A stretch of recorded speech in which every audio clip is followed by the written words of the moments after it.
வணக்கம். விக்கிரவாண்டி பிரச்சார களத்தில் அமைச்சர் திரு அன்பில் மகேஷ் அவர்களை சந்திக்கிறோம். சார் வணக்கம். இந்த தொகுதி மக்கள் மீண்டும் திமுகவினருக்கு வாய்ப்பு கொடுக்க வேண்டிய தேவை என்ன சார்? தொடர்ந்து நம்முடைய மாண்பு தமிழ்நாட்டு முதலமைச்சருடைய திட்டங்கள், குறிப்பாக இந்த 3 வருஷத்துல என்னென்ன நாங்கள் செஞ்சிருக்கிறோம் அப்படிங்கிற சாதனையை சொல்லி தான் நாங்கள் ஓட்டே கேட்கிறோம். மக்கள் இன்னும் அதிகப்படியாக எங்கள் மீது வைத்திருக்கிற நம்பிக்கை, இவ்வளவு நாள் நம்முடைய மாண்பு தமிழ்நாட்டு முதலமைச்சர் செய்திருக்கின்ற அந்த திட்டத்துடைய வெளிப்பாடு அப்படிங்கிறது பார்த்தீங்கன்னா அந்த ஒரு முகமலர்ச்சி, அந்த எழுச்சியா அந்த வரவேற்பை பார்க்கும்போது தெரிந்து கொண்டிருக்கின்றது. நம்முடைய மக்களுக்கு நாங்கள் முதலமைச்சர் கொண்டு வந்திருக்கின்ற உரிமை தொகையாக இருந்தாலும் சரி, காலை சிற்றுண்டியாக இருந்தாலும் சரி, கட்டணம் பேருந்தில் பயணம் செய்வதாக இருந்தாலும், குறிப்பாக பெண்கள் தங்களுடைய சொந்த காலில் நிற்கிறதுக்கு என்னென்ன தேவையோ அதையெல்லாம் தொடர்ந்து செய்து கொண்டிருக்கின்றார் தமிழ்நாட்டுடைய முதலமைச்சரை பொறுத்த வரைக்கும். கிராம பகுதிக்கு செல்லும்போது முதலமைச்சருடைய சாலை மேம்பாட்டு திட்டத்தின் மூலம் பல இடத்துல நாங்கள் எங்களால் நல்ல ரோடுகளை எங்களால் பார்க்க முடிகின்றது. இருந்தாலும் சில இடங்களில் எங்களுக்கு இந்த ரோடு இன்னும் கொஞ்சம் சரி செஞ்சு கொடுங்க, இவ்வளோ ரோடு ஃபுல்லாக நல்லா போட்டுட்டீங்க, உள்ளுக்குள்ளார பஸ்ஸை கொஞ்சம் உள்ள விடுங்க அப்படிங்கிறது அங்கே இருக்கிறது எங்களோட திருச்சி மாவட்டத்தில் கிராம பகுதியில் இருக்க ஒன்று தான். அதை மனதில் வைத்துக்கொண்டு குறிப்பாக பிள்ளைகள் பள்ளிக்கூடத்துக்கு போகும்போது அதுக்கு தகுந்தாப்புல இந்த டயத்துக்கு எங்களுக்கான பஸ்ஸுகள் வேணும்னு சொல்லியிருக்காங்க. அதை நம்முடைய மாண்புமிகு போக்குவரத்துறை அமைச்சரிடத்தில் நாங்கள் சொல்லியிருக்கிறோம். அதுக்கான ஏற்பாடு விக்கிரவாண்டி தேர்தல் விக்கிரவாண்டிக்கு மட்டுமல்ல, ஒட்டுமொத்தமாக தமிழ்நாட்டில் இருக்கின்ற மக்களுக்கான அந்த தேவைகளை நாங்கள் பூர்த்தி செய்ய வேண்டும் என்று நினைக்கிறோம். அதை மக்கள் நம்புகிறார்கள்.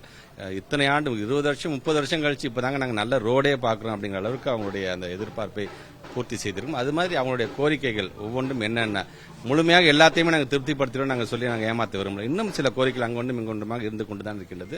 அதை எங்களுடைய அந்தந்த பகுதியை சார்ந்திருக்கின்ற ஒன்றிய பெருந்தலைவர்கள், ஊராட்சி மன்ற தலைவர்கள் மூலமாக அந்த கோரிக்கைகள் பெற்று அதையும் உடனடியாக செய்து தர வேண்டும் என்ற வகையில் தான் இன்றைக்கு விக்கிரவாண்டி மக்கள் முழுமையாக நம்முடைய மாண்பு தமிழ்நாட்டு முதலமைச்சர் வலுவான மக்கள் திட்டங்கள் ஒரு பக்கம் இருந்தாலும் கூட ஏன் இத்தனை அமைச்சர்களான குவியல் இந்த ஒரு தொகுதியை நோக்கி இருக்குன்னு எதிர்க்கட்சிகள் தொடர்ச்சியாக குற்றம் சாட்டு வராங்க. இது பத்தி உங்களோட தேர்தல் தேதின்னு அறிவிச்ச உடனே எம்சிசின்னு ஒன்று கொண்டு வந்துருங்க. அப்பெல்லாம் நாங்கள் வெறும் மாவட்ட செயலாளர் தான்.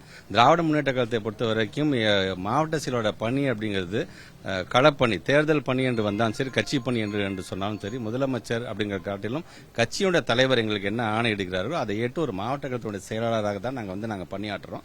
உங்களுக்கே தெரியும், மூவண்ண கொடி கூட நாங்கள் போடக்கூடாது. நாங்கள் ஒரு நார்மலா ஒரு கட்சிக்காரர் என்ன வேலை செய்கிறார்களோ, இப்போ எதிர்த்து நிற்கிறவங்க யாரா இருந்தாலும் சரி, அவங்க எப்படி அவங்க கட்சிக்காரர்களோ ஒவ்வொரு மாவட்டத்திலிருந்து மாவட்ட செயலாளர்கள் பணியாற்றுவார்களோ அந்த மாதிரி ஒரு மாவட்ட கழகத்தினுடைய செயலாளராகத்தான் நாங்கள் பணியாற்றி கொண்டிருக்கிறோம். அதை இது தேவையில்லாத ஒரு இதாகத்தான் மற்றவர்கள் பார்க்கிறார்கள். தொடர்ச்சியா பிரச்சார காலத்தில் பொதுமக்களை பாக்குறீங்க, அந்த மக்கள் உங்கள்கிட்ட வைக்கிற கோரிக்கை என்ன சார் இருக்கு? அவங்க எப்படி ஃபீல் பண்றாங்க இந்த தொகுதியை பொறுத்த வரைக்கும்? இவ்வளவு செஞ்சிருக்கீங்க நீங்க, உள்ளபடியே எங்களுக்கு தெரியும். குறிப்பா அவங்க சொல்றது காலை சிற்றுண்டி திட்டத்தை பத்தி சொல்றாங்க. எல்லாருமே 6:30 மணி 7 மணிக்கு வேலைக்கு செல்றவங்க தான் நிறைய பேர் இருக்கிறாங்க இந்த பகுதியை பொறுத்த வரைக்குமே. அப்படி இருக்கும்போது அந்த பிள்ளைகளுக்கு நீங்க ஒரு தாயுள்ளத்தோடு நம்முடைய மாண்பு தமிழ்நாட்டு முதலமைச்சர் காலை உணவு முதல்ல நான் சோறு போடுறேன், அதுக்கப்புறம் படிப்பு சொல்லி தரேங்கிற அளவுக்கான ஒரு முதலமைச்சர் நான் பெற்றிருக்கின்றோம். இன்னைக்கு கூட செய்திலாம் நீங்க பார்த்திருப்பீங்க, லண்டன்ல ஒரு மிகப்பெரிய ஒரு ஆட்சி மாற்றம் ஏற்பட்டதுல breakfast scheme one of the ஸ்கீமாக சொல்லும் பொழுது எங்களுடைய ஸ்கீமை கூட அவங்க எடுத்திருக்காங்க. இன்னைக்கு ஒரு ஆங்கில ஏடு கூட ரொம்ப அழகாக அதை எடுத்து சொல்லியிருக்காரு. இப்படி இந்தியா மட்டுமல்ல உலகத்திற்கே வழிகாட்டக்கூடிய ஒரு திராவிட மாடல் அரசை நடத்தி கொண்டிருப்பவர் தமிழ்நாட்டுடைய முதலமைச்சர் அவர்கள். ஆக அந்த வகையிலே தொடர்ந்து மக்களுக்காக நன்றியோடு இருக்க வேண்டும் என்று நினைக்கக்கூடியவர்கள் நாங்கள். ஏன்னா எங்களுடைய எஜமானர்களே மக்கள் தான். மக்கள் எங்கள் மீது வைத்திருக்கிற நம்பிக்கையை காப்பாற்றுவதற்கு என்ன செய்யுமோ அதை நாங்கள் செய்து கொண்டிருக்கிறோம்.